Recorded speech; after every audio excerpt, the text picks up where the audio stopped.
Matapos umere ang interview ni John Rendez kay Ronald Carvalho, ay kasunod namang naglabasan ang mga mensahe sa SOCMED ng mga kaibigang Noranians at malalapit kay Nora Aunor. Hindi man pinangalanan ang tinutukoy ng mga nagpost, ay marami ang humuhula na si John Rendez ang pinatutungkulan ng mga mensaheng ito. Minabuti ng YouTube channel na ito na ilathala ang mga post nila at kayo na po ang humusga kung si John Rendez nga ang tinutukoy nila.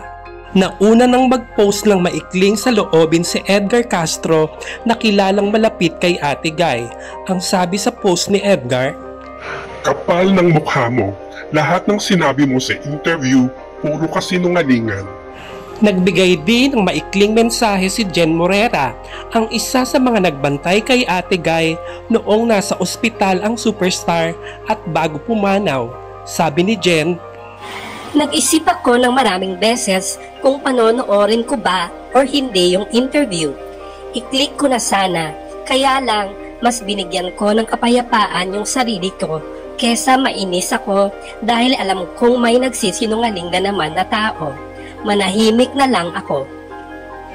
Ang may pinakamahabang salaysay ng pagkadismaya ay mula kay Robert Ganon na close kay Nora noon pang dekada 80 at kasagsagan ng Superstar Show.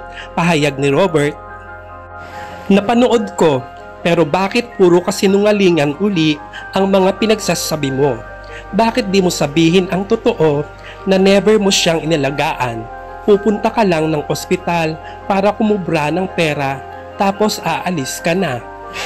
Para mag-inom ng mag-inom at pag ubos na ang pera ay babalik ka uli para hingin ang natitirang pera. Bakit hindi mo ikwento ang totoo na sobra siyang na-stress sa'yo? Kahit nasa ospital siya ay wala ka pa ring tigil. Bakit gusto mong ikwento ang puro ikaw at puro kabutihan mo sa kanya na hindi naman totoo?" Kaya habang nanonood ako, bawat bitaw ng mga salita mo ay nagdarasal ako kay na kunin ka na niya. Puro kasinungalingan. Kwento mo rin na yung totoo. Yung sa lupa, hindi mo makwento ang totoo. At teka, sabihin mo walang tumutulong sa kanya. Teka lang, ang dami-dami at isali mo ako dyan. Madalas tinitiis ko dahil nalalaman ko na napupunta lang sa'yo.